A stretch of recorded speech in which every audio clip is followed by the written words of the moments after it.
It is radio story time. Today's story is Father Frost.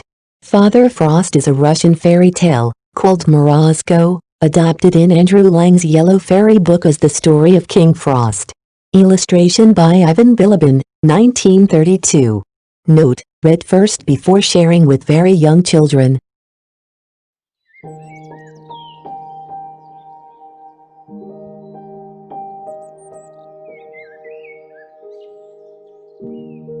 There was once upon a time a peasant woman who had a daughter and a stepdaughter. The daughter had her own way in everything, and whatever she did was right in her mother's eyes, but the poor stepdaughter had a hard time. Let her do what she would, she was always blamed, and got small thanks for all the trouble she took. Nothing was right, everything wrong, and yet, if the truth were known, the girl was worth her weight in gold. She was so unselfish and good-hearted. But her stepmother did not like her, and the poor girl's days were spent in weeping, for it was impossible to live peacefully with the woman.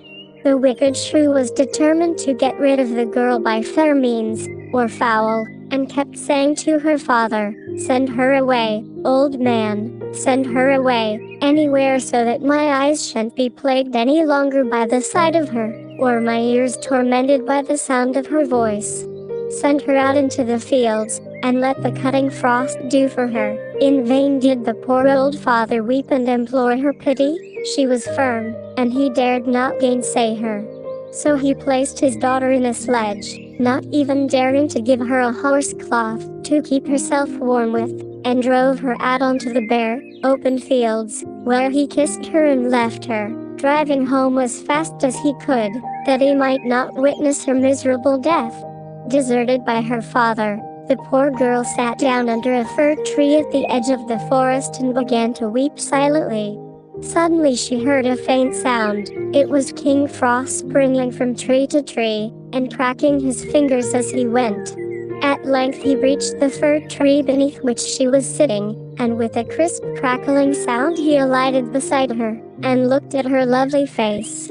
"Well, maiden," he snapped out, "do you know who I am?" "I am King Frost, King of the Red Noses. All hail to you, great king," answered the girl, in a gentle, trembling voice. "Have you come to take me? Are you warm, maiden?" he replied. "Quite warm, King Frost," she answered, though she shivered as she spoke.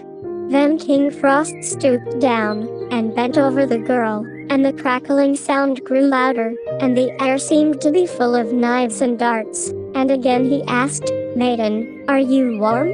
Are you warm, you beautiful girl?" And though her breath was almost frozen on her lips, she whispered gently, "Quite warm, King Frost." Then King Frost gnashed his teeth, and cracked his fingers, and his eyes sparkled, and the crackling, crisp sound was louder than ever, and for the last time he asked her, "Maiden, are you still warm? Are you still warm, little love?" And the poor girl was so stiff and numb that she could just gasp, "Still warm, O king." Now her gentle, courteous words and her uncomplaining ways touched King Frost, and he had pity on her, and he wrapped her up in furs, and covered her with blankets, and he fetched a great box, in which were beautiful jewels and a rich robe embroidered in gold and silver. And she put it on, and looked more lovely than ever, and King Frost stepped with her into his sledge, with 6 white horses.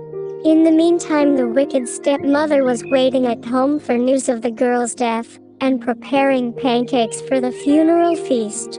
And she said to her husband, "Old man, you had better go out into the fields and find your daughter's body and bury her." Just as the old man was leaving the house, the little dog under the table began to bark, saying, "Your daughter shall live to be your delight.